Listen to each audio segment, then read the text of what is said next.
പഴയകാല കമ്മ്യൂണിസ്റ്റുകാർ സാത്വികന്മാരും വളരെ നല്ലവരുമായിരുന്നു.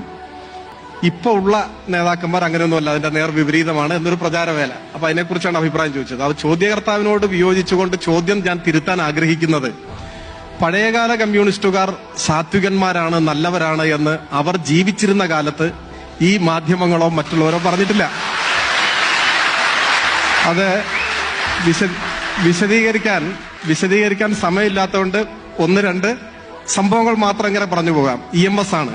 ഇപ്പോ കഴിഞ്ഞ ദിവസം കോൺഗ്രസിന്റെ ഒരു നേതാവ് തന്നെ പ്രസംഗിക്കുന്നത് ഞാൻ കേട്ടു, മഹാനായ EMS എന്ന്. സന്തോഷം തോന്നി. പക്ഷേ EMSനെതിരെ ഒരു കാലത്ത് കേരളത്തിൽ മുഴങ്ങിയ ഒരു മുദ്രാവാക്യം പട്ടാമ്പിയിലെ പട്ടി എന്നായിരുന്നു. കക്ക വിക്ക നമ്പൂരി, കേട്ടിട്ടുണ്ടോ മുദ്രാവാക്യം? നേരാണേ നേരാണേ കട്ടത് ജോർജ് ആണേലും EMSനും അതിലൊരു പങ്കുണ്ട്, EMSനൊരു പങ്കുണ്ട്, AKGക്ക് ഒരു കൈയുണ്ട്.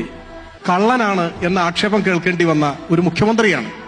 തന്റെ സ്വത്ത് മുഴുവൻ വിറ്റ് പാർട്ടിക്കും പത്രത്തിനും സംഭാവന ചെയ്ത് അവസാനം മരിക്കുന്ന സമയത്ത് 5 സെന്റ് ഭൂമിയില്ലാതെ മരിച്ചുപോയ ഒരാൾ കേട്ട ആക്ഷേപമാണ്. AKG നായനാറെ കുറിച്ച് EK നായനാർ കയ്യൂരിന്റെ കപടമുഖം എന്നൊരു പുസ്തകം പ്രസിദ്ധീകരിച്ചത് കേരളത്തിലെ ഒരു പ്രധാനപ്പെട്ട പത്രമാണ്. കൃഷ്ണപിള്ളയെ കുറിച്ച് കൊള്ളാവുന്ന കുടുംബങ്ങളിലെ ചെറുപ്പക്കാരെ വഴിതെറ്റിക്കുന്ന തെമ്മാടി എന്നെഴുതിയത് കേരളത്തിലെ മറ്റൊരു പ്രധാനപ്പെട്ട പത്രമാണ്.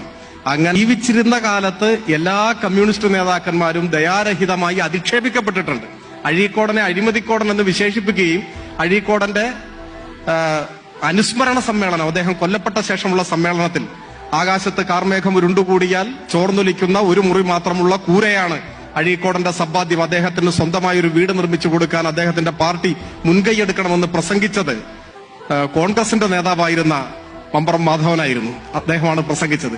ആക്ഷേപിച്ചത് മനോരമ ഉൾപ്പെടെയുള്ള പത്രങ്ങളും എതിരാളികളുമാണ്. അപ്പോ ഞാൻ നിങ്ങളുടെ ചോദ്യത്തോട് വിയോജിക്കുന്നു.